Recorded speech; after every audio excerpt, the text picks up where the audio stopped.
하나님 감사합니다. 오늘도 새벽을 말씀으로 깨웁니다. 오늘의 이 시간 가운데 성령님 임재하여 주셔서 말씀을 통해 인도하시는 하나님을 경험하게 하여 주시옵소서. 나에게 꼭 필요한 하나님의 음성 꼭 듣고 돌아가는 이 시간 되게 하여 주시옵소서. 하나님, 이제 환절기 어르신들 건강 하나님 지켜주시고, 하나님 또한 환우들 건강 하나님 지켜주셔서 회복케 하여 주셔서, 하나님 우리 모두가 다 하나님 이 하나님께서 하나님의 이름을 드려고 이곳에 예비하신 이곳에 함께 모여서 우리가 함께 하나님을 예배하고 하나님을 높여드릴 수 있도록 하나님 도와주시옵소서. 믿고 감사드리오며 예수님의 이름으로 기도드립니다. 아멘. 찬송가 425장입니다. 찬송가 425장입니다.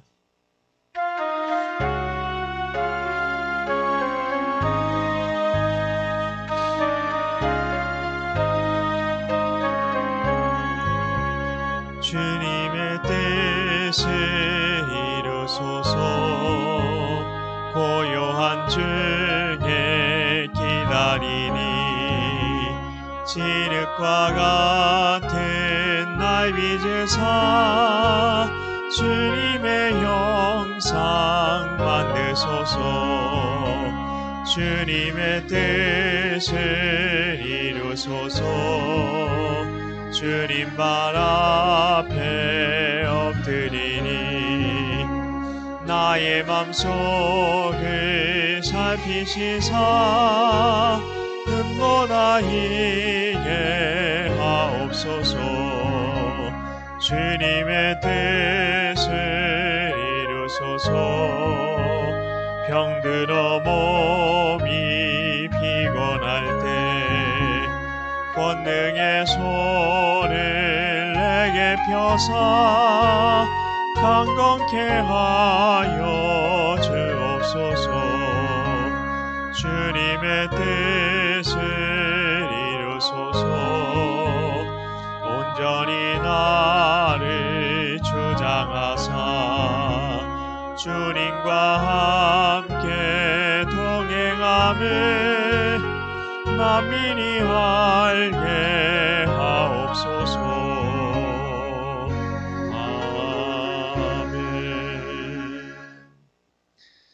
네, 하나님 말씀은 열왕기상 14장 1절부터 20절까지의 말씀입니다. 제가 가진 성경으로 구약성경 539쪽이 되겠습니다. 열왕기상 14장 1절부터 20절까지의 말씀 한 목소리로 봉독합니다. 그때 여로보암의 아들 아비야가 병든지라. 여로보암이 자기 아내에게 이르되 청하건대 일어나 변장하여 사람들이 그대가 여로보암의 아내임을 알지 못하게 하고 실로로 가라. 거기 선지자 아히야가 있나니 그는 이전에 내가 이 백성의 왕이 될 것을 내게 말한 사람이니라. 그대의 손에 떡 10개와 과자 꿀 한 병을 가지고 그에게로 가라. 그가 그대에게 이 아이가 어떻게 될지를 알게 하리라. 여로보암의 아내가 그대로 하여 일어나 실로로 가서 아히야의 집에 이르니 아히야는 나이가 많아 눈이 어두워 보지 못하더라. 여호와께서 아히야에게 이르시되 여로보암의 아내가 자기 아들이 병들었으므로 내게 물으러 오나니 너는 이러이러하게 대답하라. 그가 들어올 때에 다른 사람인 채 함이니라. 그가 문으로 들어올 때에 아히야가 그 발소리를 듣고 말하되 여로보암의 아내여 들어오라. 내가 어찌하여 다른 사람인 채 하느냐. 내가 명령을 받아 흉한 일을 네게 전하리니 가서 여로보암에게 말하라. 이스라엘의 하나님 여호와의 말씀이 내가 너를 백성 중에서 들어 내 백성 이스라엘의 주권자가 되게 하고 나라를 다윗의 집에서 찢어내어 네게 주었거늘 너는 내 종 다윗이 내 명령을 지켜 전심으로 나를 따르며 나보기에 정직한 일만 행하였음과 같지 아니하고 내 이전 사람들보다도 더 악을 행하고 가서 너를 위하여 다른 신을 만들며 우상을 부어 만들어 나를 노엽게 하고 나를 내 등 뒤에 버렸도다. 내가 여로보암의 집에 재앙을 내려 여로보암에게 속한 사내는 이스라엘 가운데 매인자나 노인자나 다 끊어버리되 거름더미를 끌어버림같이 여로보암의 집을 말갛게 쓸어버릴지라. 여로보암에게 속한 자가 성읍에서 죽은즉 개가 먹고 들에서 죽은즉 공중의 새가 먹으리니 이는 여호와께서 말씀하셨음이니라 하셨나니 너는 일어나 내 집으로 가라. 네 발이 성읍에 들어갈 때에 그 아이가 죽을지라. 온 이스라엘이 그를 위하여 슬퍼하며 장사하려니와 여로보암에게 속한 자는 오직 이 아이만 묘실에 들어가리니 이는 여로보암의 집 가운데에서 그가 이스라엘의 하나님 여호와를 향하여 선한 뜻을 품었음이니라. 여호와께서 이스라엘 위에 한 왕을 일으키신즉 그가 그날에 여로보암의 집을 끊어 버리시리라. 언제냐 하니 곧 이제라. 여호와께서 이스라엘을 쳐서 물에서 흔들리는 갈대같이 되게 하시고 이스라엘을 그의 조상들에게 주신 이 좋은 땅에서 뽑아 그들을 강 너머로 흩으시리니 그들이 아세라 상을 만들어 여호와를 진노하게 하였음이니라. 여호와께서 여로보암의 죄로 말미암아 이스라엘을 버리시리니 이는 그도 범죄하고 이스라엘로 범죄하게 하였음이니라 하니라. 여로보암의 아내가 일어나 디르사로 돌아가서 집 문지방에 이를 때에 그 아이가 죽은지라. 온 이스라엘이 그를 장사하고 그를 위하여 슬퍼하니 여호와께서 그의 종 선지자 아이야를 통하여 하신 말씀과 같이 되었더라. 여로보암의 그 남은 행적 곧 그가 어떻게 싸웠는지와 어떻게 다스렸는지는 이스라엘 왕 역대 지략에 기록되니라. 여로보암이 왕이 된 지 22년이라. 그가 그의 조상들과 함께 잠에 그의 아들 나답이 대신하여 왕이 되니라. 아멘. 오늘도 새벽을 말씀으로 깨우시려고 이 자리에 나오신 성도님들에게 하나님의 은혜가 가득하시길 축복합니다. 여로보암의 아들 아비야가 병에 걸린 이야기가 나오고 있습니다. 그리고 오늘은 여로보암이 죽은 것까지 오늘 말씀에 다 나오고 있는데요. 여로보암은 아내에게 선지자 아히야를 찾아가게 하죠. 왜 아히야 선지자를 찾아가게 한 걸까요? 2절에 보면 여로보암이 왕이 될 것을 말해준 사람이었기 때문입니다. 우리는 여로보암이 악한 왕이었다고만 우리가 생각을 합니다. 그는 어차피 악한 왕이 될 운명이었어, 그렇게 생각하시는 분들도 계실 수도 있을 겁니다.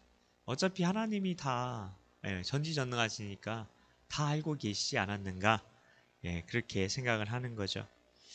그가 좋은 왕이 되었을 수도 있을 가능성에 대해서는 생각해 보지 않는 겁니다. 하나님께서는 아히야 선지자를 여로보암에게 보내셔서 이렇게 말씀을 주셨죠. 1절에 주신 말씀입니다. 열왕기상 11장 38절입니다. 네가 만일 내가 명령한 모든 일에 순종하고 내 길로 행하며 내 눈에 합당한 일을 하며 내 종 다윗이 행한 같이 내 율례와 명령을 지키면 내가 너와 함께 있어 내가 다윗을 위하여 세운 것 같이 너를 위하여 견고한 집을 세우고 이스라엘을 내게 주리라. 그에게 아히야 선지자를 통해 하나님께서 이 말씀을 주신 이유가 무엇일까요? 어차피 얻지도 못할 그런 그런 것을 그냥 하나님께서 제시하신 걸까요? 우리는 어쩌면 여로보암이 왜 망하는 길로 갔는지 보여주려고 이 말씀을 기록했다고만 생각할 수 있을 겁니다. 그러나 그게 아닙니다. 그도 하나님의 백성 중에 택함을 받은 왕이었습니다. 기억하셔야 합니다. 여로보암은 기회를 얻은 겁니다. 다윗처럼. 그도 다윗과 같이 될 수 있었던 겁니다. 실제로 열왕기상 12장 20절엔 이런 말씀이 있죠. 온 이스라엘이 여로보암이 돌아왔다 함을 듣고 사람을 보내 그를 공회로 청하여 온 이스라엘의 왕으로 삼았으니 유다 지파 외에는 다윗의 집을 따르는 자가 없으니라. 여로보암이 이집트에서 돌아왔다는 말을 듣고 온 이스라엘이 회의를 열어서 그를 왕으로 세워 버렸다는 겁니다. 온 이스라엘이요. 여로보암을 회의를 열어서 공동회의를 열어서 왕으로 삼아 버렸다는 겁니다. 그 정도로 여로보암은 온 이스라엘의 지지를 얻었던 왕이었습니다. 그랬던 그에게 하나님께서는 그가 다윗과 같이 될 기회를 주신 겁니다. 그 증거가 바로 그에게 주어졌던 하나님의 말씀인 거죠. 그렇기 때문에 우리가 하나님의 말씀을 받는 것, 이건 우리에게 기회가 주어지는 일이라고 생각해야 한다는 겁니다. 그런데 그 말씀을 대하는 우리의 태도가 중요하다는 거죠. 사도 바울은 사도행전 27장 25절에서 이렇게 말을 했습니다. 그러므로 여러분이여 안심하라. 나는 내게 말씀하신 그대로 되리라고 하나님을 믿어라. 제가 다시 한번 읽어드리겠습니다. 중요한 말씀이기 때문에. 그러므로 여러분이여 안심하라. 안심하라는 건 평안하라는 거죠. 샬롬. 나는 내게 말씀하신 그대로 되리라고 하나님을 믿노라. 바울은 말씀 그대로 될 거라고 나는 믿습니다라고 고백하는 거죠. 바울은 지금 어떤 상황에서 이런 말을 한 걸까요? 그는 로마로 가는 배를 타고 있었죠. 로마 군인들에 의해서 압송되어 가고 있었죠. 그런데 엄청난 풍랑이 일어났죠. 정말 죽겠구나 생각할 정도의 문제가 일어난 겁니다. 바다에 대해 누구보다 더 잘 알았던 뱃사람들, 그 바다를 계속해서 다녔던 선장과 모든 그런 사람들이, 전문가라고 하는 그 사람들이 그들도 이제 죽었다고 할 정도의 상황이었습니다. 그런데 바울은 말씀하신 그대로 되리라고 나는 믿노라 고백하고 있는 겁니다. 우리는 무엇이 믿음이라고 생각합니까? 우리는 마음속으로 내가 원하는 것을 그려요. 그래, 내가 원하는 걸 그려요. 그리고 그대로 하나님이 주셨습니다. 계속 외쳐요. 그게 믿음이라고 생각하곤 합니다. 예, 긍정적으로 상상해서 그대로 되리라고 입술로 선포하며 외치는 게 믿음이라고 생각하는 겁니다. 그거는 시크릿이라는 이상한 책에 나오는 내용인데, 그거를 기독교에서 어떤 일부 분들이 가져와 가지고 이야기하는 믿음입니다. 그런 믿음 성경에 나오지 않습니다. 아브라함이 그렇게 외쳐가지고 얻었나요? 다윗이 그렇게 외쳐서 얻었나요? 마음으로 그렸나요? 그런 거 없어요. 그러나 성경은 그럼 뭐라고 그런 믿음에 대해서 말하고 있습니까? 믿음은 뭐에서 난다고요? 자기 마음속에서 그린 게 믿음이라고 얘기하나요? 그게 믿음의 출처라고 얘기를 하나요? 아닙니다. 로마서 10장 17절입니다. 그러므로 믿음은 들음에서 나며 들음은 그리스도의 말씀으로 말미암았느니라. 믿음은 들음에서 난다고 합니다. 그냥 아무 말이나 다 듣는다고 믿음이 생기는 게 아니라 그리스도의 말씀을 들어야 믿음이 생긴다는 거죠. 하나님의 말씀을 들으면 믿음이 생긴다는 겁니다. 바울은 하나님의 그 말씀을 들었고 그 말씀대로 될 거라고 믿은 겁니다. 될 거라고 믿은 겁니다. 그게 바로 믿음이라는 겁니다. 하나님의 말씀대로 될 겁니다. 이렇게 믿어야 한다는 겁니다. 바울에게는 이 믿음이 있었다는 거죠. 그래서 풍랑이 일어서 아무도 살 수 없다고 이야기한 풍랑 속에 있어서도 바울은 나는 하나님을 믿습니다. 난 로마로 갈 겁니다. 라고 외치고 있는 겁니다. 사도행전 23장 11절에 이 말씀을 주셨거든요. 바울이 받은 말씀이 뭐였냐? 그날 밤에 주께서 바울 곁에 서서 이르시되 담대하라. 내가 예루살렘에서 나의 일을 증언한 것 같이 로마에서도 증언하여야 하리라 하시니라. 하나님께서는 바울에게 너 반드시 로마로 갈 거야. 로마로 가서 나를 증언하게 될 거야. 라는 말씀을 이미 주셨거든요. 그렇기 때문에 환경이 어떠해도 풍랑이 어떠해도 상관이 없었던 거예요. 왜냐하면 말씀대로 될 거니까. 그게 바로 바울의 믿음이었습니다. 그게 바로 바울의 담대함의 유일한 이유였습니다. 이런 믿음의 사람 한 분도 생각나지 않습니까? 누가복음 1장 45절입니다. 주께서 하신 말씀이 반드시 이루어지리라고 믿은 그 여자는 복이 있도다. 이 말씀은 누가 누구에게 한 말씀입니까? 천사가 마리아에게 한 말씀이었죠. 천사는 마리아에게 누구의 말을 전했습니까? 자기의 말을 했나요? 아닙니다. 하나님의 말씀, 하나님의 말씀을 전했죠. 천사는 하나님의 말씀밖에 못 전하거든요. 왜냐하면 천사를 사자라고 할 때 영어로 메신저라고 하는데요. 메시지를 전하는 사람이라는 것뿐이죠. 천사는 그래서 하나님의 말씀만 전합니다. 마리아는 그 말씀을 듣고 말씀이 반드시 이루어지리라고 믿은 겁니다. 이런 게 믿음이라는 겁니다. 말씀대로 반드시 이루어집니다. 이게 믿음이라는 거죠. 이 믿음이 있으면 다른 거 못해요. 말씀대로 살 수밖에 없는 거죠. 여로보암에게는 이런 믿음이 애초부터 없었습니다. 그걸 보여주는 겁니다. 그래서 그 하나님의 사람 이야기도 그래서 나온 거예요. 고지곳대로 믿어야 하고 고지곳대로 순종해야 했던 하나님의 사람 이야기 왜 나오겠어요? 왜 중간에 그걸 왜 집어넣겠어요? 그는 마리아와 같은 기회를 얻은 겁니다. 하나님의 말씀을 받았으니까요. 그런데 그는 말씀대로 반드시 이루어진다는 것을 믿지 않은 겁니다. 애초부터 그리고 우상숭배의 길로 간 거죠. 그를 왕으로 세우신 것이 누구였습니까? 그는 백성들의 민심을 얻어서 왕이 되었다고 생각했던 것 같습니다. 성경에도 보면 온 백성이 그를 왕으로 세우기로 그런 회의에서 결정했다니까요. 그는 그래서 백성들의 마음이 자신에게서 떠날까봐 늘 불안해하고 염려하고 노심초사했죠.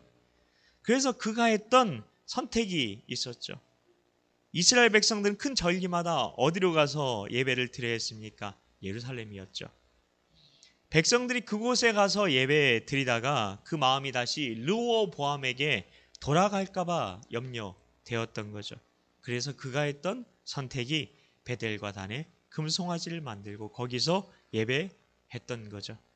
그가 자신을 왕으로 세우신 분이 하나님이심을 믿지 않은 겁니다. 그렇게 하나님을 믿지도 않은 여로보암이, 하나님 믿지도 않은 여로보암이 아들이 죽게 되자 그때서야 비로소 선지자 아이야에게 아내를 보낸 거죠. 하나님의 말씀을 믿지 않았던 믿지 않았던 여로보암 왕은 하나님이 하신 말씀 그대로 그의 아내가 문지방에 이를 때에 아이야 선지자를 통해 주신 하나님 말씀대로 그 아들이 죽게 되는 것을 경험합니다. 말씀대로요. 말씀대로 이루어지는 걸 경험하게 된 거죠. 그리고 그는 하나님 말씀대로 우상 숭배 때문에 망한 왕이 되어서 그의 인생은 끝이 납니다. 더 이상 기록하지 않습니다. 기회가 끝난 거죠. 성도 여러분, 우리는 어떤 것이 믿음이라고 생각하며 살아왔습니까? 성경은 하나님 말씀대로 반드시 이루어진다고 고백하는 것이 믿음이라고 합니다. 우리가 이런 믿음으로 살 때 하나님께서 은혜 주시고 축복 주시는 겁니다. 우리가 은혜 받지 못하고 축복받지 못하는 이유가 어쩌면 말씀을 있는 그대로 내가 믿지 못하고 있음을 기억하시고 말씀대로 아멘하고 하늘이 두 쪽 나도 누가 뭐라 해도 그 말씀의 길로 걸어가시기 바랍니다. 먼저 그의 나라와 의를 구하라. 그리하면 이 모든 것을 더하시리라. 정말 그거 믿고 있습니까? 생활의 필요가 부족하신 분들, 정말 먼저 그의 나라와 의를 구하면 모든 것을 더하실 걸 정말 믿고 있습니까? 말씀 그대로 받습니까? 그러면 반드시 하나님의 은혜와 축복 다 받게 될 줄 믿습니다. 같이 주님 가르쳐 주신 주기도문으로 예배를 마치도록 하겠습니다. 하늘에 계신 우리 아버지, 아버지의 이름을 거룩하게 하시며 아버지의 나라가 오게 하시며 아버지의 뜻이 하늘에서와 같이 땅에서도 이루어지게 하소서. 오늘 우리에게 일용할 양식을 주시고 우리가 우리에게 잘못한 사람을 용서하여 준 것 같이 우리 죄를 용서하여 주시고 우리를 시험에 빠지지 않게 하시고 악에서 구하소서. 나라와 권능과 영광이 영원히 아버지의 것입니다. 아멘. 오늘 기도하실 때에 각자 가지고 나온 기도 제목 가지고 기도하시는데요. 근데 이것 오늘은 꼭 기도해 보셨으면 좋겠습니다. 내가 정말 말씀대로 믿고 있는지 돌아보시고, 그렇지 않으면 그거 회개해야 되는 거면 다른 게 아니라 그거 회개해야죠. 가슴 쳐야죠. 말씀대로 안 믿어진다고.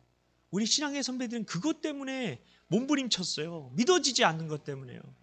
그거 꼭 기도하시고 꼭 회개하십시오.